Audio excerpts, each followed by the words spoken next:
It is good to be here on the Lord's Day, is it not? It's good to come together with the saints and worship God together, to sing these songs and praise to Him and worship with people of like mind. There's a concept as we look into the Bible, we start reading through Scripture, and it, for me, has always been, we see these great men and women of faith, and we see their lives and all those that have been named throughout the Scriptures. We have Noah and Abraham and Sarah and on and on and on, great kings and those prophets of old who did great things. But there are so many thousands for every one of these that are mentioned in Hebrews chapter 11, the great hall of faith. For every one of these, there are so many thousands of unnamed faithful that we don't know about. We don't know their story. We don't know what they've been through. We don't know everything. We can imagine, being human and knowing what it is to serve God, we can imagine what their lives may have been. But we do have, in John chapter 9, we do have the story of the faith of one unnamed brother, one unnamed faithful, it's interesting to see what his faith and how his faith was challenged and how it grew. As we look in John chapter 9, the healing of the man born blind, we see his faith, that process of faith that he went through and what lessons we can learn from it. There's a context here that we need to understand. There's several chapters here as John kind of continues on with the story and understanding what's happening around this event to help us grab more out of chapter 9. We understand from verse 14 of chapter 9 that this is the Sabbath day, and so there are certain things and laws in place that they need to be living by on the Sabbath day. They'll come into play later on. In John chapter 8, verse 1, we know that Jesus was teaching in the temple after having been in Gethsemane all night. And he was discussing some things with the Jews in this long chapter, in chapter 8, some things about what it meant to be his disciple in verses 31 and 32. That if you continue in my word, then you are truly disciples of mine, and you will know the truth, and the truth will make you free. Make us free from the bondage of man-made traditions, make us free from sin, free from so many things, that context that's there. We see that he talks about who he was in in chapter 8, verse 41 and 42. He says, "You are doing the deeds of your father." And they said to him, "We are not born of fornication. We have come to fear God." Jesus said to them, "If God were your father, you would love me. For I proceeded forth from and have come from God.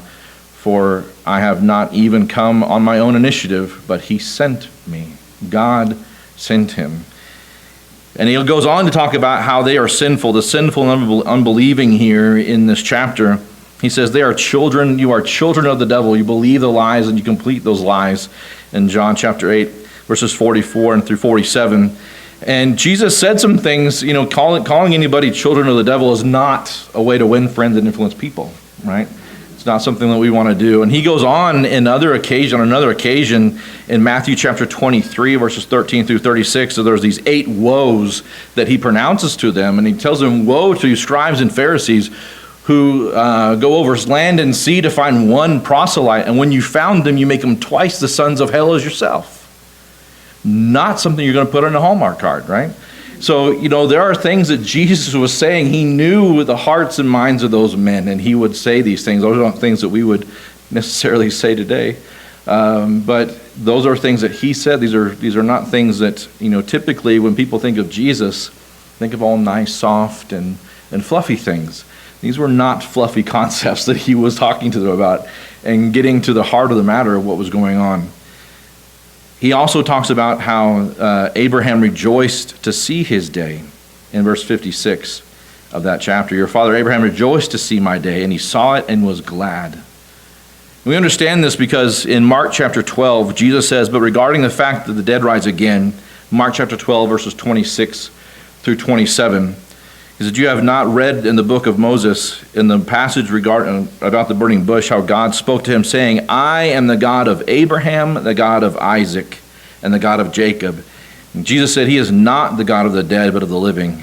You are greatly mistaken.' Abraham, who was currently living, rejoiced to see God's day, or Christ's day. And so the Jews begin to question him about this. And he says in verse 58, Jesus said to them, "Truly, truly, I say to you, before Abraham was, I am." And if they hadn't got their dander up yet, at that point, they were done. They were looking for the person that sold rocks for stoning. So they were grabbing up rocks to stone Jesus at that point. Why that word? Why I am? Because that is to say that he is God. He is deity. It was the I am at the burning bush when Moses said, "Who do I say sent me?" I don't know your name. I am the eternal one. I am who will always be has sent you. So here he says, I am. And they go to kill him, and he kind of like, whoop, out the side door, exit stage left at that moment. So that's the background to where we're leading into chapter 9. And it'll take a part into what, as we finish this morning. So as he passed by, saw a man born blind from birth. We have here now the cure.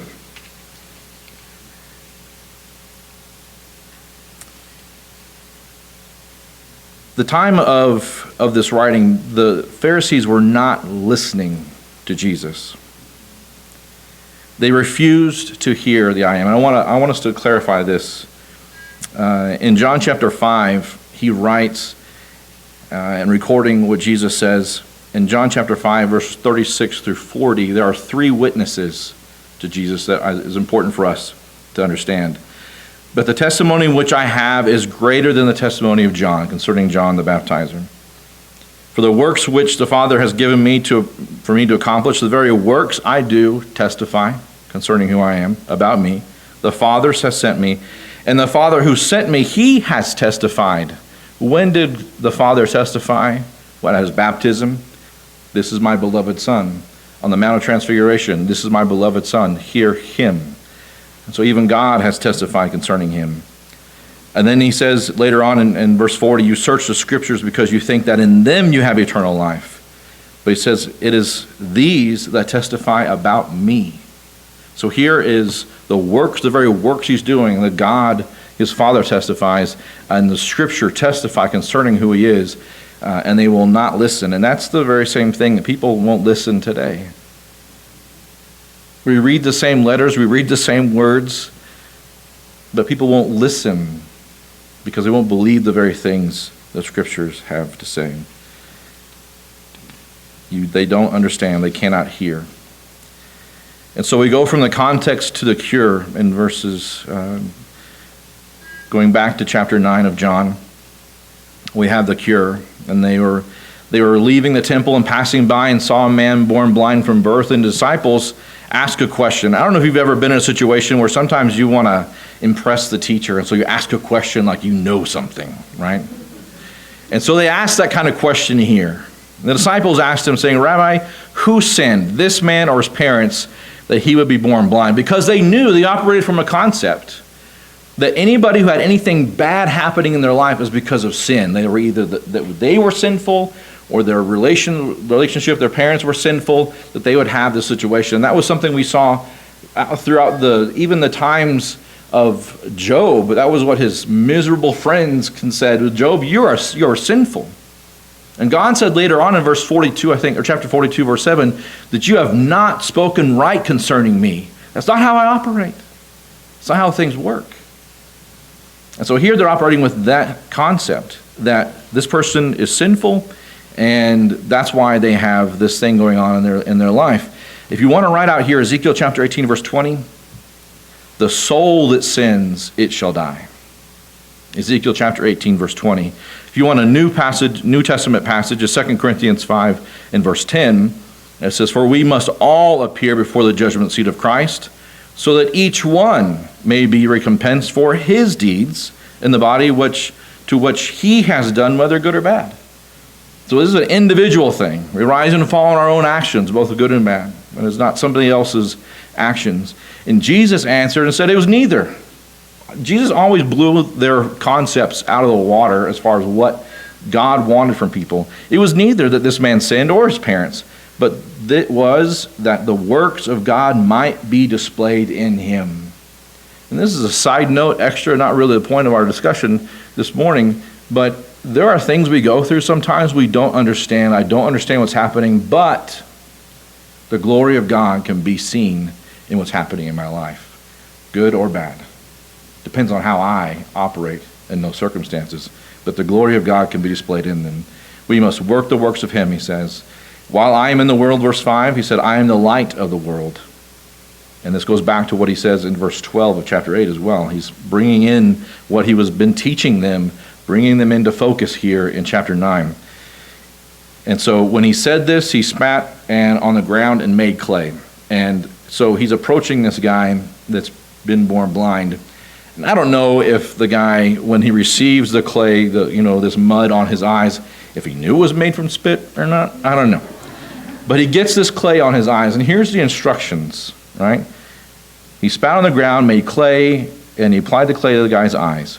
And he said to him, go wash in the pool of Siloam, which is translated means sent. And so he went away and washed and came back seeing. Now there's some things we need to understand here. Did he need the clay? No, he didn't. In Matthew, there were other occasions where he just touched the eyes of those who were blind and they were healed. It's my opinion that the clay was more for the person who was being healed than anybody else. There were things that he needed to do. So here he was, receives the clay, and he tells him to go wash. Now, if he didn't wash, he said, well, I believe you. I believe you. And he just kind of rubbed it off. Would he have been healed? Nope. That was not the instructions. If he went and kind of just sprinkled water on his eyes somewhere else, went to the water fountain and just got, but didn't go to that same pool, would he have been healed? Nope. That was not the instructions. But he went, followed the instructions, and came back seeing. Here's an in-between-the-lines thing. How did he come back seeing? He has never navigated the city seeing before. Do you think he was counting his steps again? Do you think he was having somebody lead him again? They didn't have street signs necessarily that I remember. That's an interesting thought. He came back seeing to that place. He was cured. And the neighbors began to question him, those pesky neighbors sometimes. Therefore the neighbors and those who previously saw him as a beggar were saying, is this not the one who used to sit and beg? The others say, nah, it's somebody like him. It's just somebody like him. But he kept on saying, it's me, it's really me. Like the same clothes. I'm not even changed my clothes. It's the same me.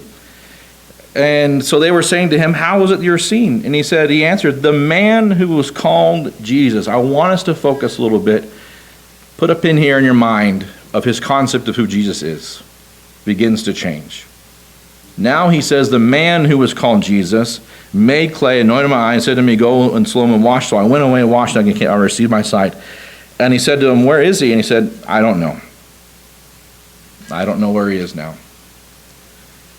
Now, as is always the case in the New Testament and the Gospels, Jesus does something good, and then who enters the scene? The bad guys, right? Dun, dun, dun, the Pharisees, all right? So they brought to the Pharisees the man who was formerly born blind. Now, I don't know why they brought him there. There was part of this was that once you are healed or whatever, you're supposed to go to the priest and show him that kind of stuff. Those are things they're supposed to do. Why the Pharisees were involved in this, I don't know. And so they brought him to the Pharisees, and that was a Sabbath day, as we mentioned earlier, that Jesus did this and healed him. And the Pharisees began to ask him, what's going on? How did you receive your sight? And he appointed, and here's what he said to them. He applied clay to my eyes, I washed, and I see. Now, I don't know if you've ever been in front of the authorities for something and they're questioning you about something. I was with a friend one time who shot a bear in Florida.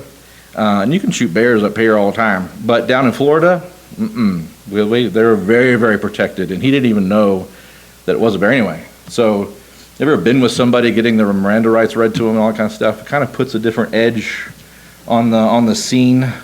And so usually when you're in those situations, you're giving just the bare minimum information because you don't want to give them too much, right? So here he is in front of the authorities, and he doesn't want to give them too much information, so he gives them just the bare minimum information. Here's the bare bolts, nuts and bolts of what happened.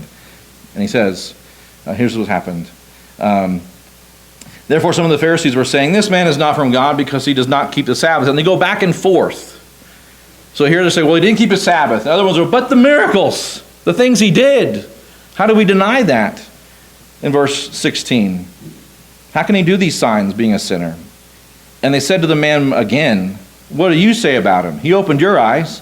And he said, "He is a prophet." See the change? We're changing a little bit. Then the Jews, they didn't believe it of him, and that he had been born blind and then received his sight. And they called his parents. Now, that's never fun. When your parents get called in, I'm not going to show, we don't have to raise your hands, but I'm sure we've had our parents called at some point onto the scene to verify information. And the parents are called in. Now, again, put perspective on what's going on. This is the first time he has ever seen his parents. Never seen them before. Never physically seen them. And they come into the scene. And they ask him the question, "Is this your son, who you say was born blind? Then how does he now see?" His parents answered them, verse 20, "We know this is our son. He's our son. And that he was born blind. But how he now sees, we don't know. Or who opened his eyes, we don't know. Ask him, he is of age. He'll speak for himself." Do you hear that bus backing up? They're not going to defend him. The first time he's ever seen his parents, and he's on a situation where he's kind of before the authorities, and they're not going to bat for him. They're not standing up for him. He's standing on his faith by himself. His parents said because they were afraid of the Jews, for the Jews had already agreed that if anyone confessed him to be Christ, he was to be put out of the synagogue. And for this reason, his parents said, "He is of age, ask him." To be put out of a synagogue is no small thing. According to tradition, there were 3 levels of being put out of the synagogue. There's a 30-day thing, 30-day warning, being put out of the synagogue. And for 30 days, you could have no interaction with any Jew. You were unclean, essentially, being put out of the synagogue. That means for 30 days you didn't work. You didn't have those things. You were out of the synagogue. And then there was another level where your goods were taken from you and donated to the temple for the use of the temple, and you were out for 60 or whatever more days. And then there was what was called the anathema. You were dead to the Jewish community altogether, and that was used more after the time of Christ but this anathema concept. And which one we don't know, but his parents were afraid of being put out of the synagogue and being ostracized in that way. And so they didn't stand up for him. They didn't answer anything for him. So imagine this. You have some sort of physical ailment that you had all your life, and this is the first day you've never had it. This is supposed to be the best day of your life, right? You've never seen, for example, best day. How's it turning out? Not so great. Not so great so much. So a second time they called to him, and as they continue through this controversy, they question him again. And when they talk to him this time, they say in verse 24, "Give God the glory. We know that this man is a sinner," which is a way of saying to him, hey, you know what? If you change your story a little bit and just say God did this in some miraculous way, the pool moved or whatever, then we'll let you off the hook. Give God the glory. We know this man's a sinner. And he answered, "Whether he is a sinner, I do not know. One thing I do know, that though I was blind, now I see." His faith is based on the evidences of the change in his life. I know these things about him, and I know what's changed in my life, and it can be no different. This is a story. These are the facts, and just the facts. So they said to him, "What did he do to you, and how did he open your eyes?" Now, we saw early on that he was giving them just the bare bones information. And if you've ever been in a situation where you've been grilled or somebody's asked you questions, the same question over and over again, you get to the point where, I'm done answering these questions. And the gloves start to come off of this man born blind, formerly born blind man. And he says in verse 27, he answered them, "I told you already, and you did not listen." That's a big change from where he was before, right? He's getting a little bit more bold. But why do you want to hear it again? You don't want to become his disciples, do you? Jab, jab, right? That's a little bit of a dig. And then he reviled him and said to you, "You are his disciple, but we are disciples of Moses. We know that God has spoken to Moses, but as for this man, we don't know where he is from." Here he says again, Well, here is an amazing thing. I can just feel the sarcasm, right? That you do not know where he is from, and yet he opened my eyes. We know that God does not hear sinners, but if anyone is God-fearing and does his will, he hears him. Since the beginning of time, it has never been heard that anyone opened the eyes of a person born blind. If this man were not from God, he could do nothing. What is he saying? He is preaching just the information. He has no preconceived ideas of who Jesus is. He has no other agenda, a hidden agenda about who he wants Jesus to be, like the Pharisees had. The Pharisees wanted Jesus to come on their terms and in their way and do the things that they wanted. But when Christ came to them and preached to them that I am the I am, I'm the one you're supposed to know. You're supposed to see me for who I am. And so we don't want anything to do with you. You're not coming to me on my terms. Here's a person who just says, here's the facts. And faith is based on what God has said. And if I will do his will, then I will be right with God. And they answered him, you were born entirely in sins, going back to what we said earlier. This wrong idea. So here are the religious elite that are supposed to understand what it means to be a follower of God, and they are completely off, 100% off. And so they put him out of the synagogue. Best day of your life. Now your worst. You can't even beg anymore. Can't even beg anymore. What skill set does he have? He's been blind all his life. Jesus heard. There's a lot of passages in the New Testament that talk about all these things that happened, and but God, who was rich in mercy, but God. And this is, for me, one of those things. Jesus heard. Do you think Jesus had a little bit going on in his life? Was he busy? Oh yeah.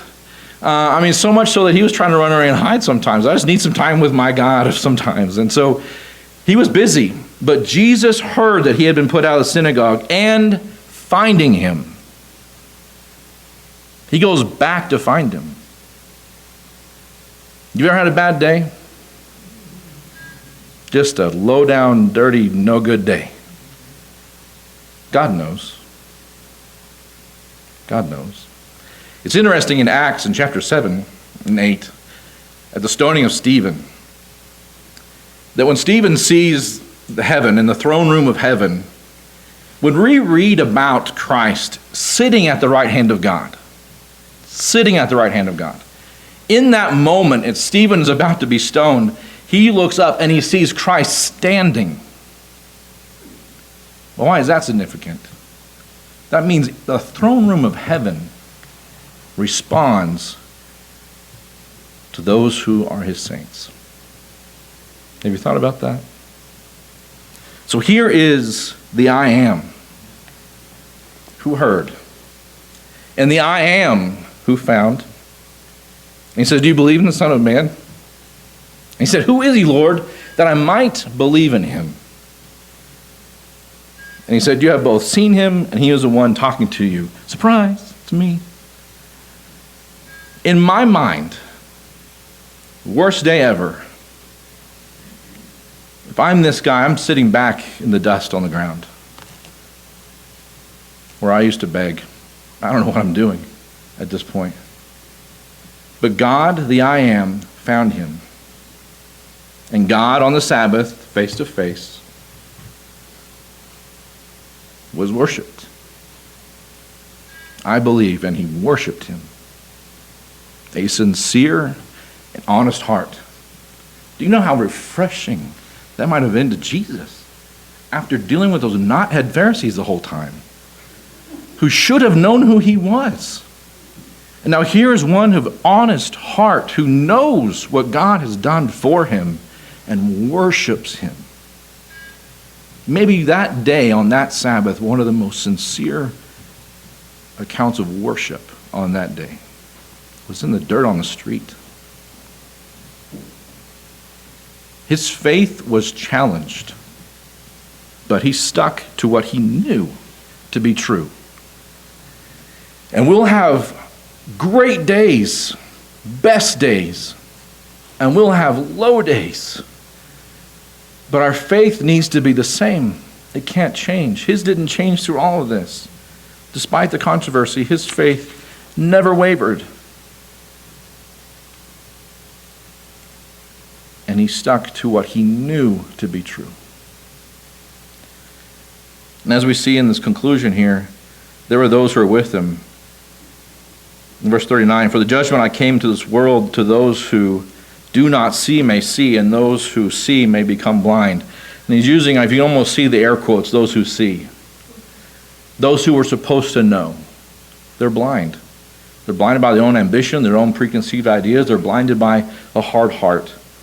And those of the Pharisees who were with him heard these things and said, we are not blind too, are we? Surely not us. And he said to them, if you were blind, you would have no sin. But since you say we see, air quotes, your sin remains. You think you understand. You think you know.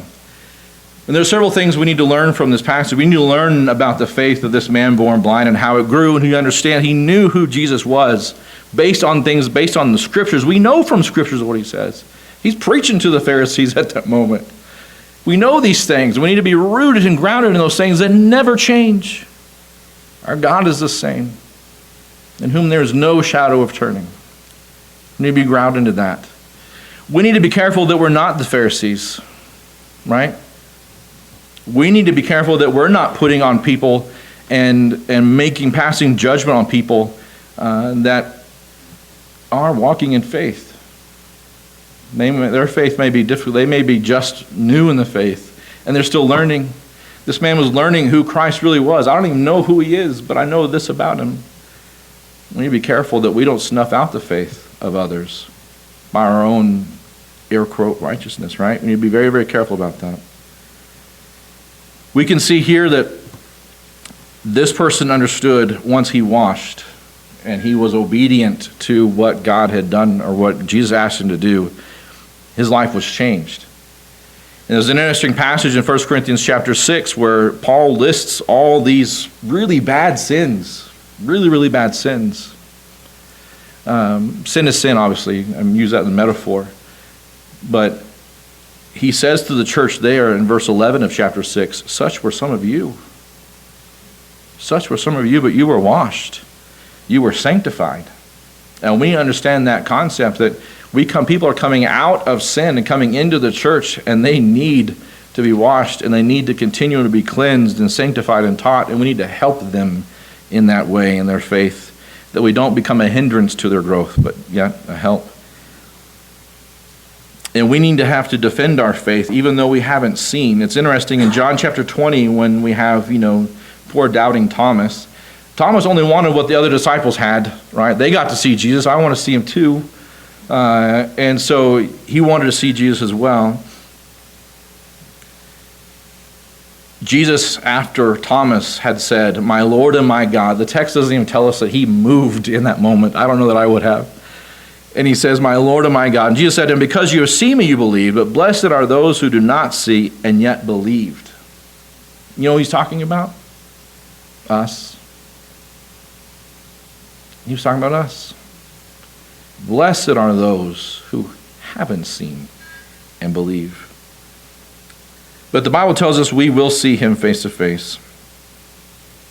In Revelation chapter 7, beginning in verse 15, for this reason they who are before the throne of God, they serve him day and night in his temple, and he who sits on the throne will spread out his tabernacle over them. They will hunger nor thirst anymore, nor will there be sun beat down on them, nor any heat. For the Lamb in the center of the throne will be their shepherd. He will guide them to springs of water of life, and God will wipe away every tear from their eyes. We will see the I Am face to face if we continue in our faith. And we'll be able to stand shoulder to shoulder with those great men and women of the faith who have gone on before us, the multitude of thousands who are unnamed yet are faithful.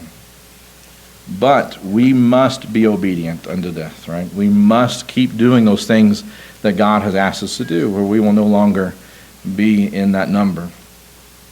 If this morning you have not put on Christ in baptism, you've not made that change that says, I want to be a follower of God, I want to be washed, I want to be one that has faith in Christ, and I want to have my sins forgiven, I will repent. If you will make those changes, the opportunity is for you. If you need the prayers of the church for any reason, please come now as we stand and as we sing.